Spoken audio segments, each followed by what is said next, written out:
চরে আগুন লাগলেন, নিবাইতে না পারলে হুমনা কিংবা বানসারামপুর থেকে ফায়ার সার্ভিস আসবে আগুন নিবাইবার লাইগা, কিন্তু কবরের ভিতরে জাহান্নামের উত্তাপ দেওয়া হবে।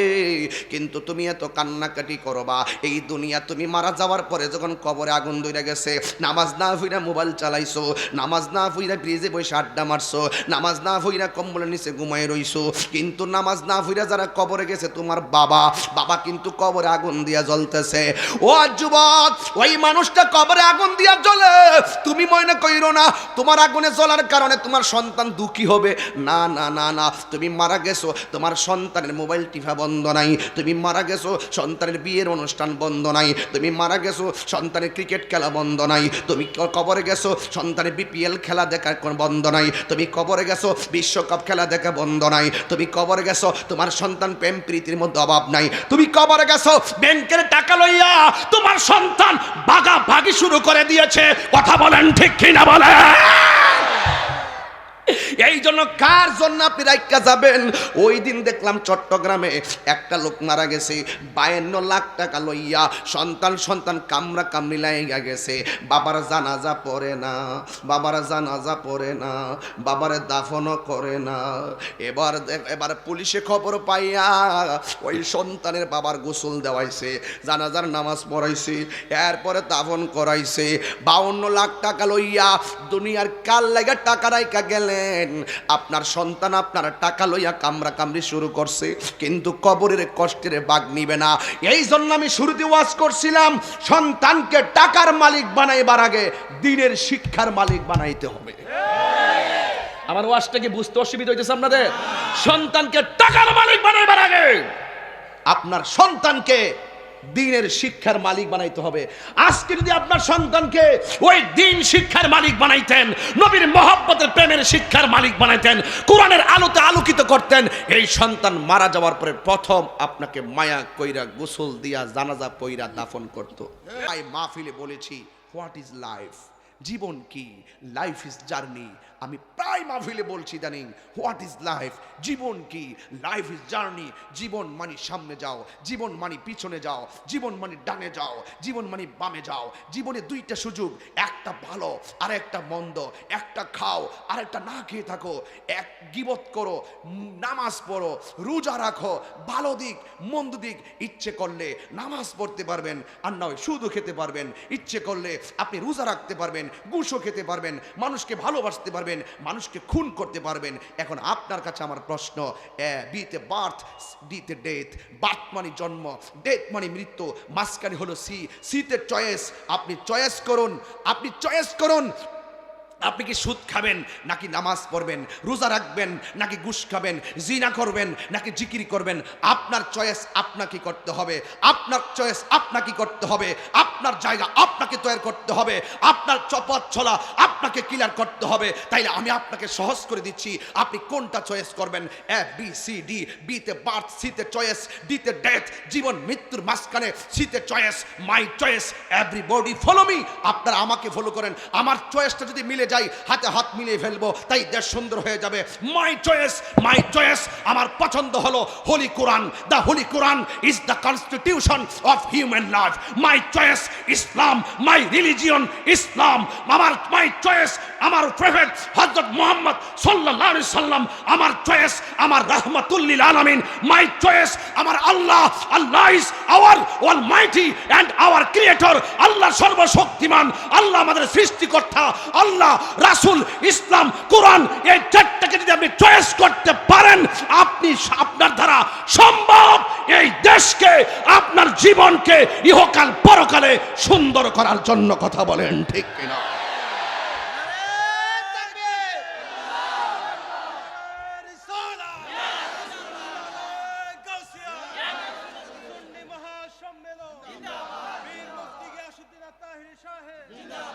আপনারা কি আমার সঙ্গে একমত? এই উজানছড়বাসী, বানসারামপুরবাসী, আমার হোমনারবাসী, আপনারা কি আমার সঙ্গে একমত? জবান খুলে বলুন, আসল ঘরের নাম কি, বিল্ডিং না কবর? আরো বড় করে বলুন, একদম দিলটা নরম করে বলুন। এই কবরে যাওয়ার আগে কি আজরাইল আপনার বাড়িতে আসছিল? আসছিল, আসছিল। আপনার দাদা যাওয়ার আগে কি কবরে আপনার বাড়িতে আজরাইল আসে নাই? আপনার বাবা যাওয়ার আগে কি আজরাইল আসে নাই? তার মানে হলো আজরাইল আমার বাড়ি চেনে, আজরাইল আমার বাড়ি। আহা, এই আজরাইল এসে আপনার উজান চরে ঢুকলো, এত সুন্দর ঘরে ঢুকলো, দরজার একদম চিপা, কিন্তু আজরাইল তো অনেক বড়, যার এক মুষ্টি মাটি সমান সমান 70 মণ। এক মুষ্টি মাটি সমান সমান, তাহলে এত বড় আজরাইল ছোট্ট ঘরে ঢুকলো কেমনে? যার মাথায় 7 সমুদ্র 13 নদীর পানি দিলেও 1 ফোঁটা পানি জমিনে পড়বে না, এত বড় আজরাইলটা ঢুকলো কেমনে রে ভাই? তার মানে উত্তর একটাই, আল্লাহ ইচ্ছা করলে পারে, আল্লাহ ইচ্ছে করলে পারে। এই যে একটা প্যান্ডেল করলেন আপনারা, আমার কথা কষ্ট হচ্ছে আপনাদের? আমার ওয়াজ লাগে না, কথা বললেই চলে। ওয়াজ বহুত করছি, এখন ঘটনার দরকার না, এখন চেতনার দরকার। ওয়াজ এখন শুনবো, এখনই পরিবর্তন হতে হবে। ও কালকে যাইয়া বৈশা বৈশা ওয়াজ শুননা ঘটনা উড়াই দিলাম, এগুলো আর চলবে না। এখন নগদ কাজ করতে হবে, জীবন অনেক অল্প। কথা বলেন ঠিক না বেঠিক? এই যে আপনি প্যান্ডেলটা করছেন, অনেক খুঁটি লাগে নাই? এই প্যান্ডেলটা ছড়াই দেন তো একটু, আসমানে তাকান তো, কোন খুঁটি আছে? ওই খুঁটিহীন নীলাকাশ ভুবন মাঝে তুমি কুদরতি ইশারায় রেখেছ, ও গো আল্লাহ শুকর তোমার, আমাকে যে মুসলিম করেছ, ও গো আল্লাহ শুকর তোমার, আমাকে যে মুসলিম করেছ। ভাইরা আমার, বলতে চেয়েছিলাম ওই কথাটাই, যে একটা খুঁটিও আল্লাহ ব্যবহার করে নাই। এত সুন্দর আসমানটা বানাইছে কার লাইগারি বাবা? আমাদের জন্য। এর দ্বারা প্রমাণ হয় আমরা বান্দারা দুনিয়াতে আসবো, আল্লাহর লাভটা কি? বান্দা দুনিয়াতে আসবে, চলবে ফিরবে, আল্লাহর লাভ কি? আল্লাহকে আমি প্রেম নিয়ে সাজাইছি, সব এই পৃথিবীটা প্রেমে সাজাইছি। আল্লাহ রাব্বুল আলামিন বলেন, আল্লাযী খালাকা সাবআ সামাওয়াতিন তিবাকা। আল্লাহ রাব্বুল আলামিন হলো তিনি যিনি আসমানটাকে 7টা স্তরে সৃষ্টি করেছেন। একটা আসমান থেকে আরেকটা আসমানে যাইতে 500 বছরের রাস্তা। এত বিশাল বড় আসমান বানাইলো, কিন্তু আমার আল্লাহ এই আসমানটা বানাইতে যাই একটা খুঁটিরও প্রয়োজন হয় নাই। জবান খুলে বলে, এই নিখুঁত কারিগরের নাম কি? আর বড় করে বলেন না, কে? বান্দা দুনিয়ার মধ্যে চলবে, ওয়াজালনা নাহারা মাশা, এই দুনিয়াতে বান্দা চলবে। আমার আল্লাহ আসমানের মধ্যে তিনি একটা সূর্য লাগাইয়া দিছে। সাধারণত একটু মেঘে ঢেকে গেলে আলোটা হারিয়ে যায়। বান্দা রাতের বেলা ঘুমাবে, চাঁদের গায়ে একটা কালো দাগ দিয়েছে, এমন ভাবে আলোটারে স্নিগ্ধ করে দিয়েছে, আমরা রাতের বেলা ঘুমাইলে আলোতে কোনো সমস্যা হয় না। সুবহানাল্লাহ বলবেন না? কার জন্য করছে এগুলা? আমাদের জন্য। আমাদের রব কে? আল্লাহ। আমার যুবক ভাইরা, আমার মুরব্বী মামাটিরা গো, অনুরোধ করে বলে দিয়ে যায়, কথাগুলোকে উড়ন্তভাবে ফেলে দিবেন না। আমি আস্তে আস্তে খুব ডিপলি জায়গায় ঢুকবো।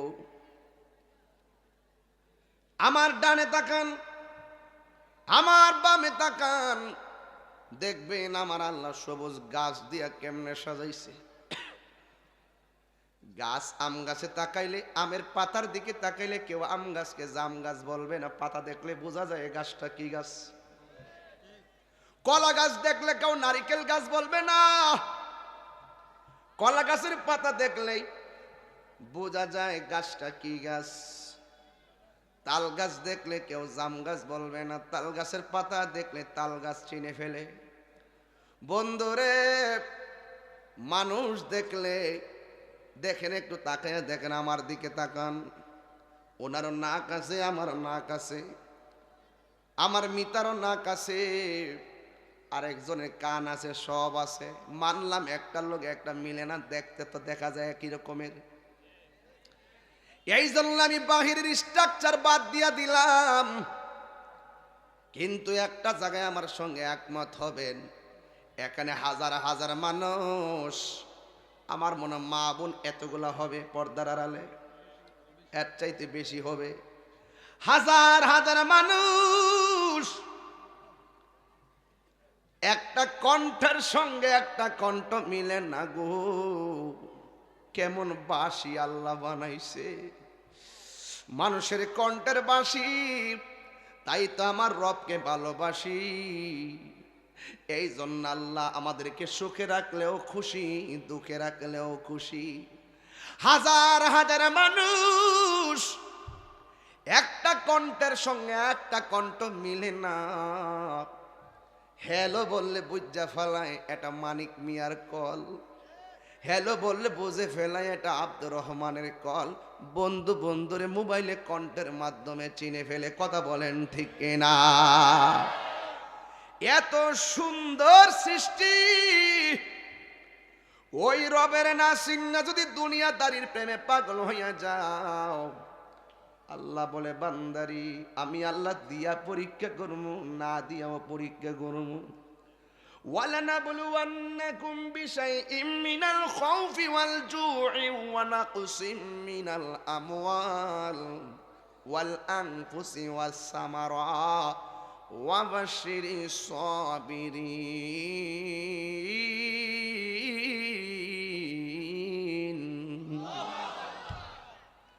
আল্লাহ বলে আমি আল্লাহ তোরে ভয় দিয়ে পরীক্ষা করব, আমি আল্লাহ তোরে ক্ষুধা দিয়ে পরীক্ষা করব, আমি তোরে জানের উপরে পরীক্ষা করব, আমি তোরে মালের উপরে পরীক্ষা করব। ও বান্দা, তুমি যদি সব পরীক্ষায় ধৈর্য ধারণ করতে পারো, আল্লাহ বলে আমি তো জান্নাত বানাইছি ধৈর্যশীলদের জন্যই। এই ধৈর্য এমন একটা গুণ, ধৈর্য যদি আপনার থাকে, আপনার জীবনের সফলতা অটোমেটিকলি চলে আসবে। আর আপনার মধ্যে যদি হিংসা থাকে, রিয়া থাকে, অহংকার থাকে, আর যদি অধৈর্য হয়ে যান, তাইলে আপনি লক্ষ্যস্থল থেকে লক্ষ্যভ্রষ্ট হয়ে যাবেন। বন্ধুরে আমার, গত 4 দিন আগে আমি একটা লাশের গোসল দিছি নিজের হাতে। এই লাশটার আমি কাফন পরাইছি নিজের হাতে। এই লাশটার জানাজার ইমামতি করছি আমি নিজে। লাশটার কবরের মধ্যে মাটি দিলাম। গোসল করানোর সময় তার উজু করাইলাম, খিলাল করাইলাম, ডান পাশে ধুইলাম, বাম পাশে ধুইলাম। এমনভাবে তার শোয়ার থেকে উঠাইয়া বৈশা পেটের মধ্যে চাপ দিলাম কোনো নাপাক বের হয় কিনা, এমনভাবে আমি গোসলটা করাইলাম। ও বন্ধু রে, ও বন্ধু, আমি তার চোখের মধ্যে সুরমা লাগাইয়া দিলাম, তার শরীরের মধ্যে আতর ছিটাইয়া দিলাম। এইভাবে আমি তার বিদায় দিয়ে দিলাম একটা ঘরের জন্য। এই বিদায়টা আপনারও দিবে, এই বিদায়টা আমারও দিবে, এই বিদায়টা আপনার বাবারও দিয়েছেন, এই বিদায়টা আপনার দাদারও দিয়েছেন। এই জন্যই তো আল্লাহ বলছে আল্লাযীনা ইযা আসাবাতহুম মুসিবা ক্বালু ইন্না লিল্লাহি ওয়া ইন্না ইলাইহি রাজিউন।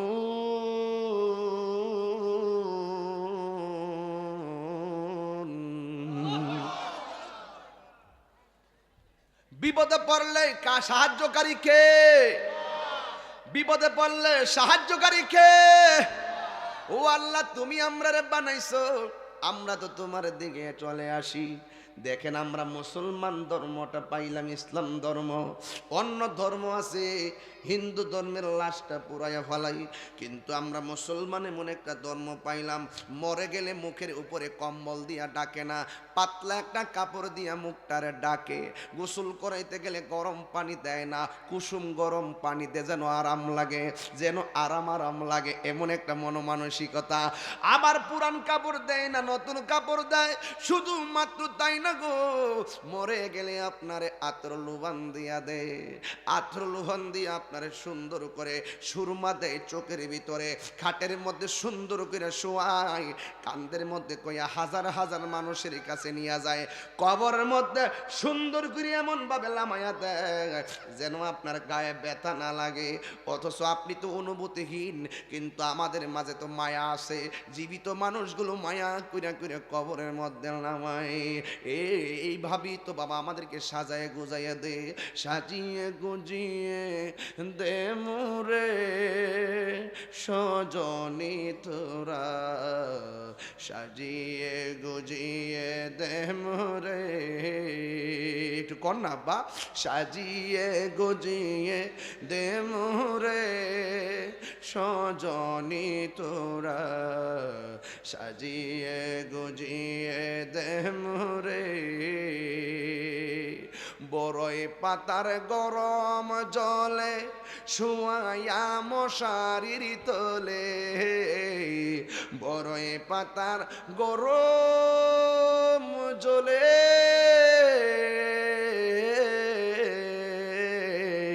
বড়ই পাতার গরম জলে শুয়াইয়া মশারির তলে, আতর গোলাপ চন্দন মেখে দে সজনী তোরা, সাজিয়ে গুজিয়ে দে মোরে, বলেন না, সাজিয়ে গুজিয়ে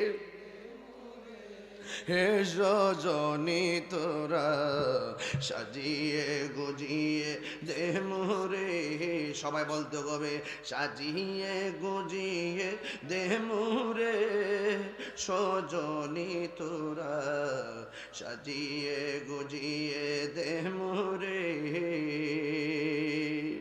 আমার যুবক ভাইয়েরা, আমার মুরব্বী বাবাজিরা গো, ও আমার এই উজানচরের বাবারা, আমাকে ইন্তেজামিয়া কমিটি বলছে একটু কবর নামাজ রোজা সামাজিক আলোচনা করার জন্য, এই জন্য আমি এই দিক দিয়ে আলোচনা করতেছি। ও যুবক, মরে গেলে মন্ত্রীগিরি শেষ, ও যুবক মরে গেলে চেয়ারম্যানগিরি শেষ, ও যুবক মরে গেলে তাহিরির বক্তাগিরি শেষ। এই মুহূর্তে যদি তাহিরি মারা যায়, ফেসবুকের মধ্যে একদম গরম হয়ে যাবে, নাই নাই তাহিরি দুনিয়াতে নাই। 3 দিন পর্যন্ত একেবারে এলাকা রন্ধ্রে রন্ধ্রে ওয়াজে মাহফিলে সব ইউটিউবে আর ফেসবুকে গরম হয়ে যাবে। যেই মাত্র 4 দিন চলে যাবে, ফেসবুক আবার আগের মতো স্বাভাবিক হয়ে যাবে। কিন্তু মনে রাখবেন, এই পৃথিবীর কেউ আপনার কবরে যাবে না, 1 ইঞ্চি জায়গাও আপনাকে করে দিবে না। এই কবরটা বড় ভয়ঙ্কর জায়গা।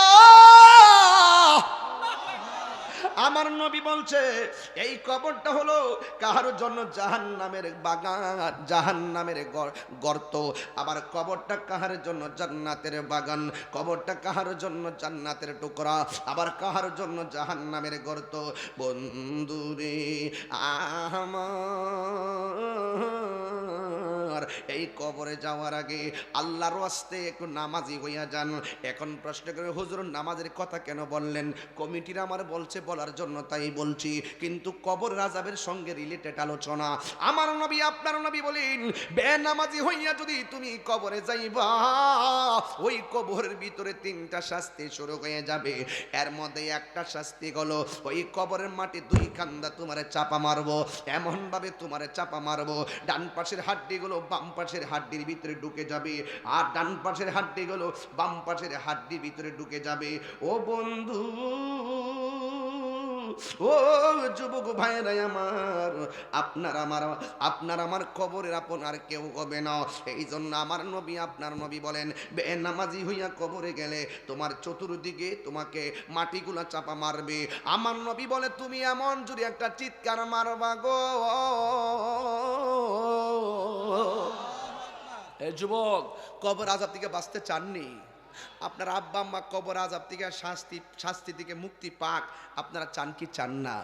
আরো জোরে করে চান কি চান না? কেহ লইল আতর লোবান, কেহ লইল জল। এইভাবে কি আনুষ্ঠানিকতা! চতুর্দিকে মশারি টানাইয়া আমারে গোসল দিয়া দিব। আমি নিজে কাইতনটা তার কোমর দিকে কাটছিলাম। আমার হাতের মধ্যে আংটি আছে, এই আংটিটা আমারে কুইল্লা রাইখা দিব। ওই কবরের ভিতরে গেলে আমার নবী কয় ওই কবরে গেলে তোমার ডান পাশের মাটি যখন চাপা মারবো, তোমার কণ্ঠটা এত ভয়ঙ্কর চিৎকার বের হবে।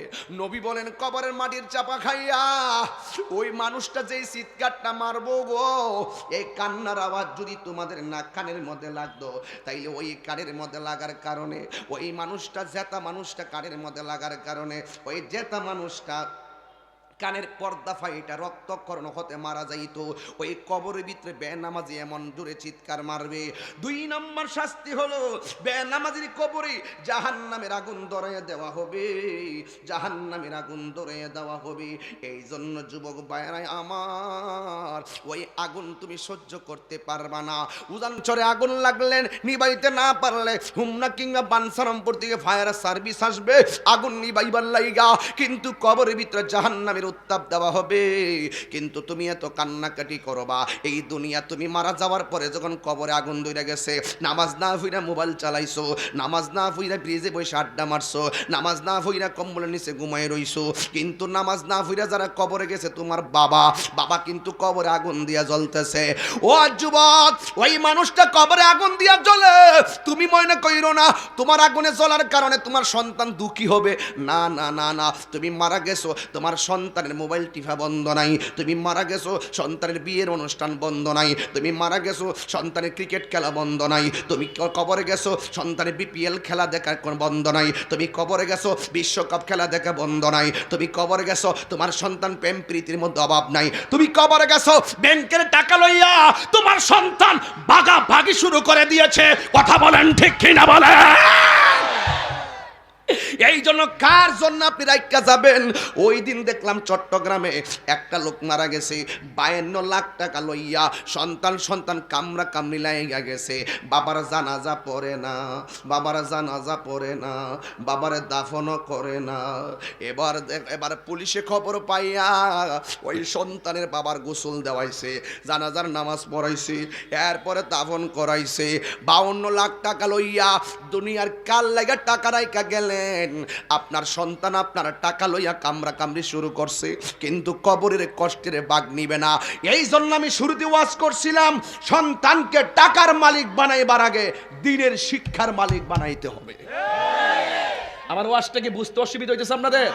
সন্তানকে টাকার মালিক বানাইবার আগে আপনার সন্তানকে দিনের শিক্ষার মালিক বানাইতে হবে।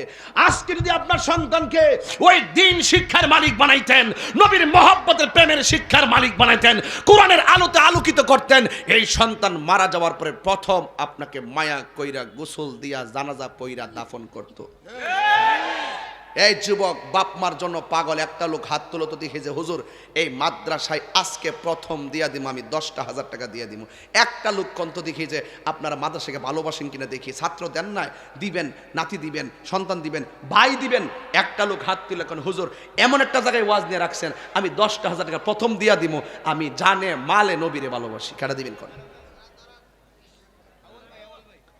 জনাব মোহাম্মদ আব্দুল্লাহ আওয়াল সাহেব, বুদারকান্দির আব্দুল আওয়াল সাহেব।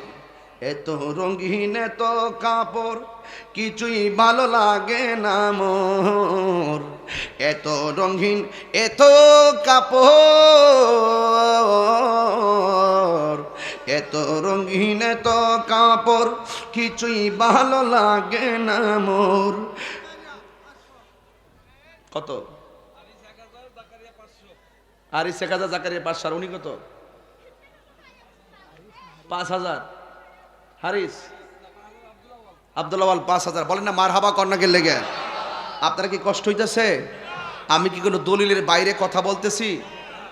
যুবক ভাইয়ের আমার মাদ্রাসাটা টিকে গেলে আমি মরে গেলে গাও, এই আমার মিতা গেলে গাও, এই প্রতিষ্ঠান থাকলে আজীবন আপনার ছেলেরা সেই আলোতে আলোকিত হবে ইনশা। আরো ধরে ইনশা। আমার যুবক ভাইয়েরা, আমার একটু 5 মিনিট সময় দেন। যদি কোনো মুরব্বী উঠে আপনারা সাইরা দিয়েন, কোনো যুবক পোলাপান যদি উঠে তারা ধরবেন। যাস কই, কই যাবি? এটা বেহেস্তের বাগান, বয়া থাক বন্ধু। বন্ধু ভুলে যেও না কখনো, ঠিক না বেঠি? বন্ধুর দোস্ত যাস কই, দোস্ত আমি থাকলে তুই পারতে না কিনলে গা, পারবিন নি কামটা করতেন? ঠিক আছে ইনশাল্লাহ। তইলে আমি একটু সাহস পাইছি, সামনে যাই। একটা লোক কন্ত হুজুর, আমি এই কালেকশনটা প্রথম করলাম হইলে মাঝখানে করছি কেন, কিছু অনেক প্রয়োজনীয় কথা বলছি। আপনার নাজাতের জন্য এই কথাগুলি যথেষ্ট হবে যদি আপনি মানেন, আর না মানলে 5 ঘন্টা ওয়াজ করলে কোনো লাভ হবে না। কথা কোন ঠিক না বেটি? তাইলে একটা লোক কনচান্তি হুজুর আমি এই মাদ্রাসার জন্য 10,000 টাকা দিব, আর কেউ আসেননি, একজন দিবেন 10,000 টাকা।